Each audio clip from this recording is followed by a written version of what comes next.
बुलाए जाते हैं, अपना दुख तो स्वयं रोना पड़ता है। संत महात्मा जो बोले बढ़िया किया है, हवन उवन सब हटाओ, जो पूजा पाठ कर रहे थे, पत्नी मिल जाए ऐसे ही ठीक है, अपन तो ऐसा करके रोना ही है, तो क्यों आगे कदम बढ़ाना।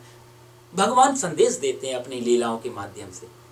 पकड़ने वाला कई बार गलत भी पकड़ सकता है, सावधानी रखनी चाहिए, लेकिन भगवान कहते हैं मुख्य व्यक्ति को चाहिए कि अपने कर्मों से श्रेष्ठ आचरण करे, कर्तव्य कर्म को करे, जिस वर्ण में, जिस आश्रम में, जिस अवस्था में, जिस काम में हो, उसको पूर्ण तरीके से वो निभाए, जिससे आने वाले लोग उसको अच्छी तरह से उसका फॉलो करें। तो और एक कहानी मेरे को और याद आ रही है।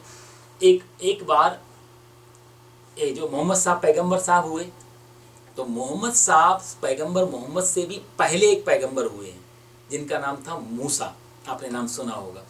तो मूसा जब पैदा घूम रहे थे, पैगंबर मानते हैं उनको कि वो भी मैसेंजर हैं, मैसेंजर ऑफ गॉड। वो घूम रहे थे तो उनको नदी के किनारे एक गड़हरिया मिला, भेड़ चढ़ा रहा था।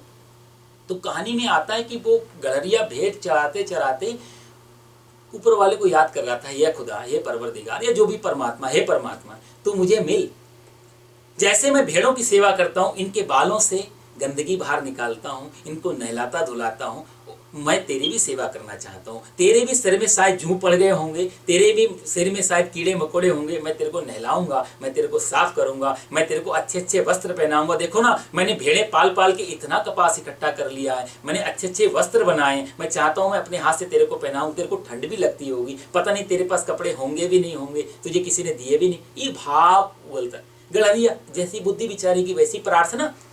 प्रार्थना में शब्द कितने महत्वपूर्ण जरूरी नहीं, प्रार्थना में दम कितनी है, भाव कितना है, वो ज्यादा महत्वपूर्ण है। वेद के भी शब्द बोल के, वैदिक मंत्रों से भी प्रार्थना की जा रही हो और श्रद्धा भाव नहीं हो तो वो सुनी नहीं जाती। भाव बिन सुनी पुकारे, मैं कभी सुनता नहीं, और भाव से एक पुष्प भी दे तो मुझे स्वीकार है। प्रेम से तो यदि जो मर्जी उल्टा सीधा बोल दिया जाए। वाल्मीकि के बारे में चर्चा आती है, वाल्मीकि ने इतने पाप किए हैं, इतने पाप किए हैं। नारद जी ने गुरु मंत्र दिया राम राम जपो, तो राम मुख से नहीं निकला, इतने पाप थे, तो मरा मरा जपने लगे। राम नहीं जप पाए थे वाल्मीकि बहुत टाइम तक, मरा मरा जपे हैं। और उल्टा नाम जपत जिए जाना, और वाल्मीकि भय ब्रह्म समाना। तुलसीदास जी लिखते हैं कि उल्टा नाम जपत जिए जा, उल्टा नाम जपने पर भी वाल्मीकि ब्रह्म ज्ञानी उसके समान हो गए, क्योंकि भाव था राम कहने का। निकल क्या रहा है डजंट मैटर, भाव अंदर बैठा हुआ है। गड़हरिया के अंदर ये भाव है कि शायद वो भी ऐसा ही जंगल की तरह हमारी तुम्हारी तरह रहता होगा, किसी कोने में बाल पता नहीं कब से नहाया नहीं, तो रोज प्रार्थना करता, कभी तो मिलो, कभी तो मिलो, कभी तो मैं तुम्हारी सेवा करूं। मूसा उधर से गुजर रहा था, मूसा ने गड़हरिया की प्रार्थना सुनी, डांटा उसको, अरे तेरे को पागल नहीं, परमात्मा के कभी बाजू पड़ते हैं, परमात्मा के पास के कपड़े नहीं होंगे, गलत प्रार्थना कर रहा है तू।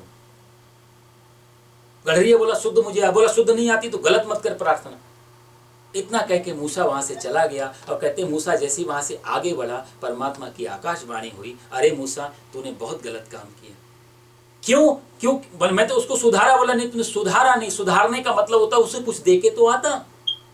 अभी जो वो कर रहा था वो भाव से कर रहा था, और तूने जो अच्छा कर रहा उसको भी छीन लिया, जो अच्छा चल रहा था उसको भी तूने छीन लिया, और दूसरा कुछ दिया नहीं, तो वो तो बेचारा गलत रास्ते पे चला ही जाएगा। तदेवे तेरो जना, या तो अच्छा कुछ अच्छी नकल भी और अच्छा काम यदि गलत तरीके से भी हो रहा हो तो भी कोई दोष नहीं है। वो प्रार्थना ही तो कर रहा था, उसकी जैसा भाव था, उसकी जो जीवन रहा पूरे जंगल में बीता, उसने कुछ लोग नहीं देखे, आदिवासी जाति, उसको भी लगा कि भगवान भी आदिवासी ही जैसा ही होगा। आज भी आप आदिवासियों के देवी देवता देखो तो वो भी तो विकराल स्वरूप में ही होते हैं, ऐसे उनका अपना भाव है। भगवान कहते हैं अर्जुन मेरे लिए कोई कर्तव्य कर्म नहीं है, लेकिन जो कर्म करते हैं वो ना छूट जाए, उनके कर्तव्य मेरे कारण ना छूटे। यदि मैं कर्तव्य कर्म को छोड़ दूंगा तो पीछे चलने वाले भी छोड़ देंगे, और तीनों जो लोगों की सृष्टि जो सिस्टम से चल रही है वो सिस्टम भी पूरा गड़बड़ा जाएगा, बेकार हो जाएगा। इसलिए मैं भी यदि कर्म कर रहा हूँ, कुछ नहीं करने पर भी मैं भी कर्म कर रहा हूँ, कुछ ना चाहने पर भी, अर्जुन तो तेरा कर्म भी कर्तव्य है, इसलिए कर्तव्य कर्म को तुझे करना ही चाहिए। तदर्थम कर्म कौन्तेय, भगवान थोड़ी देर पहले कर चुके थे कि यदि तेरे को लगता है कि कोई फायदे के लिए कुछ पाना नहीं है कर्तव्य, फिर क्यों करें, तो तदर्थम कर्म कौन्तेय, भगवान ने कहा था कि फिर तुम इसलिए करो कि दूसरे लोक मंगल, आगे भगवान उसी की बात करेंगे, तो लोक मंगल के लिए करो। करो। तो अगले श्लोक में भगवान बहुत सुंदर बात कहेंगे। हम लोग 25वां श्लोक ले। जी जी जी जी।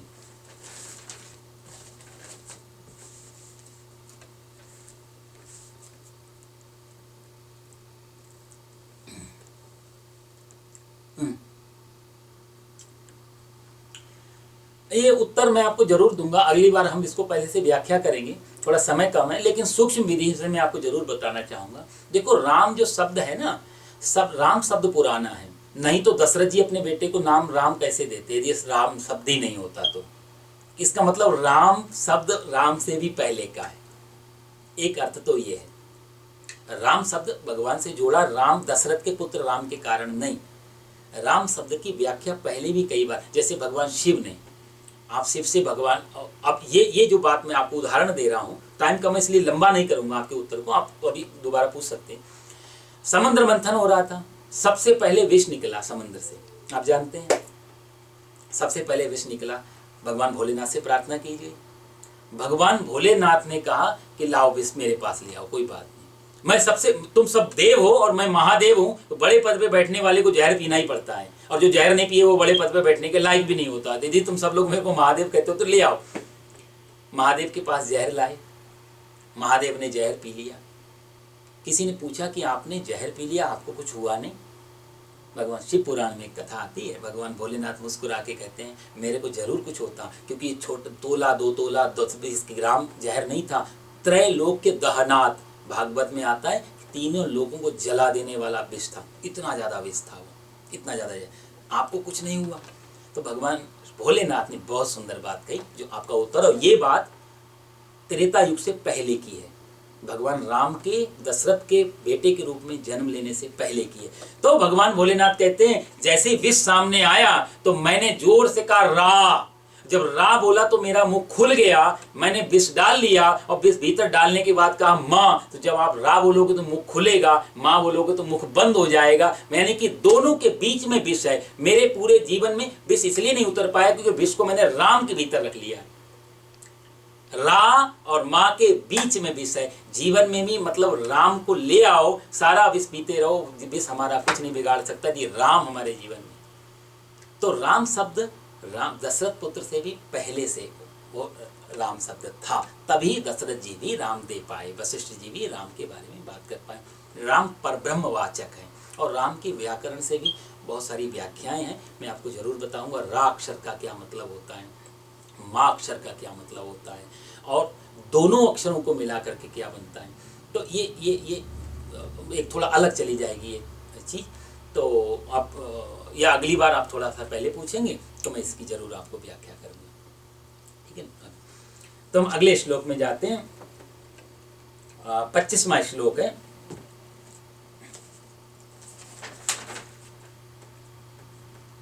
सक्ताः कर्मण्य विद्वांसो यथा कुर्वन्ति भारत, कुर्याद् विद्वांस तथा शक्तस् चिकीर्षुर्लोक संग्रहम्, न बुद्धिभेदं जनये दज्ञानां कर्म संगिनां, जोषयेत् सर्वकर्माणि विद्वान युक्तः समाचरन्।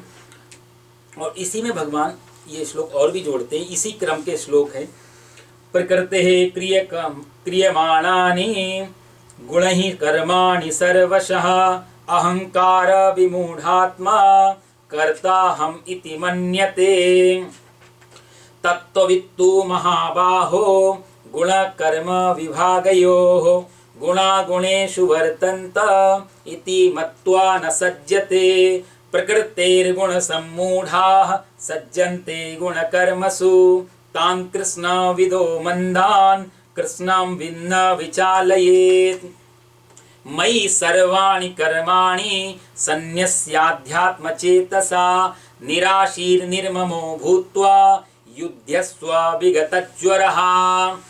ये 5 श्लोक जो हैं ये इसी से एक ही कहा जाए तो एक माला के ही मोती हैं, एक जो, क्योंकि एक श्लोक यदि करेंगे तो बहुत लंबा समय लग जाता है।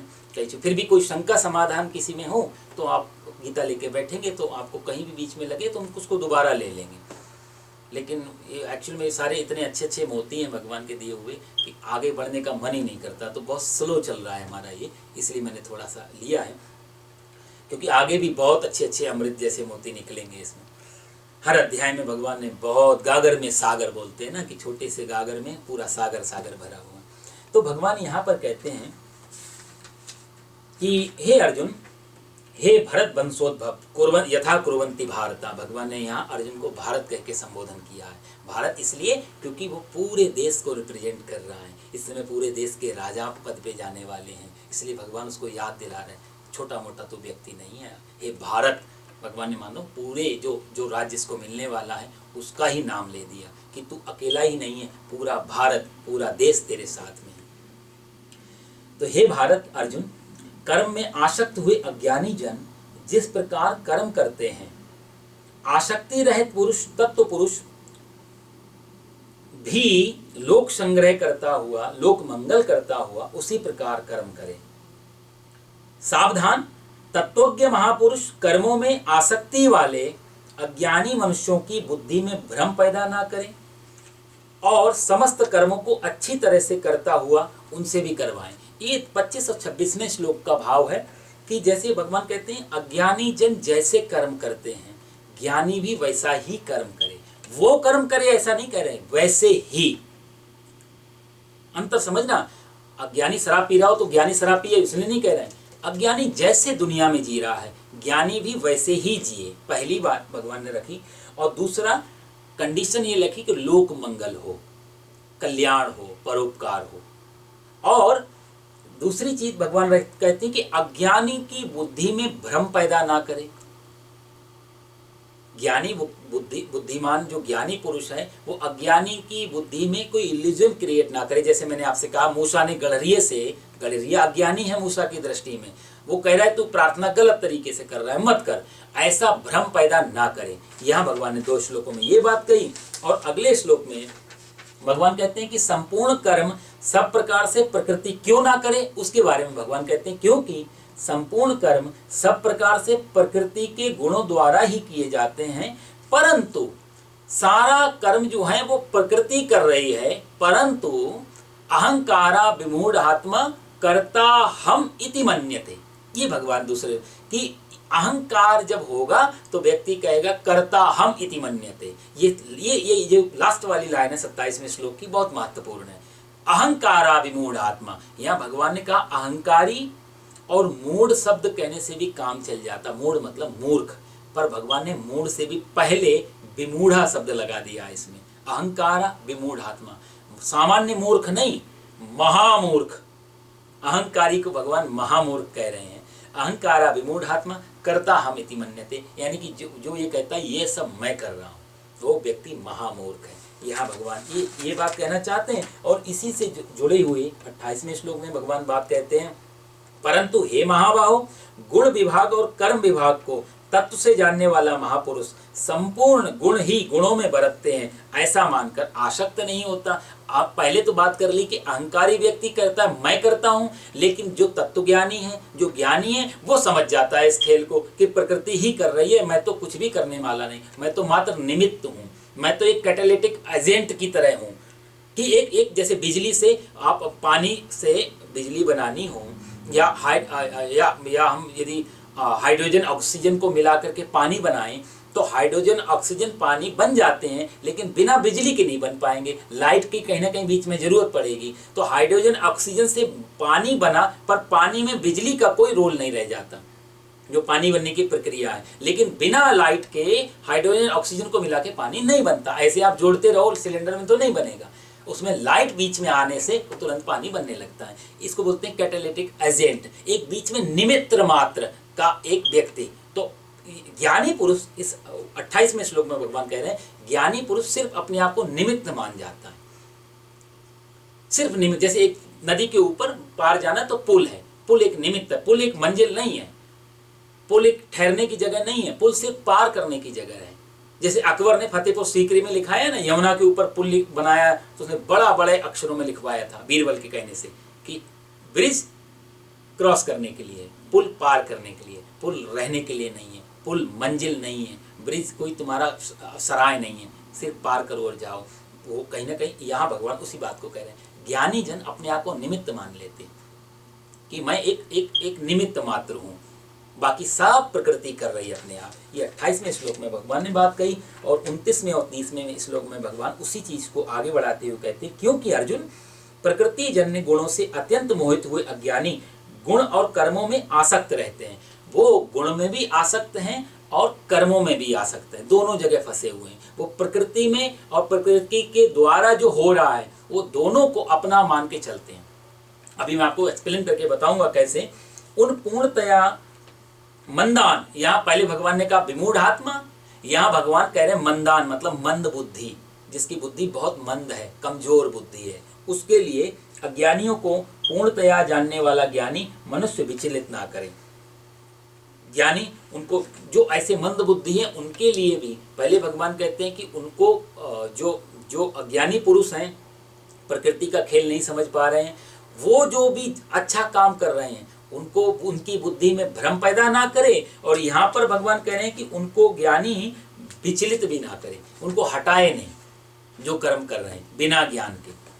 और 30वें श्लोक में भगवान कहते हैं कि मई सर्वाणि कर्माणि, अध्यात्म चेतसा मतलब विवेकवती जो बुद्धि है यानी कि ज्ञानी है, संपूर्ण कर्तव्य कर्मों को मेरे अर्पण करके कामना रहित, ममता रहित, संताप रहित होकर युद्ध रूप कर्तव्य कर्म को कर। यहाँ अर्जुन पे भगवान इतनी बातें कहने पे लास्ट में भगवान ने फिर अर्जुन पे के हाथ में पासा डाल दिया कि अर्जुन तू यदि दोनों चीजों को नहीं समझता है, तुझे लगता पता नहीं कि तू ज्ञानी है या अज्ञानी है, तू सही कर रहा है या गलत कर रहा है, तो चल कोई बात नहीं। जब तक तू कंफ्यूज है तो मई सर्वाणि कर्माणि संन्यस्याध्यात्म चेतसा, तू जो भी कर रहा है वो सब कुछ मेरे पे छोड़ दे, इतना तो कर ही ले कम से कम।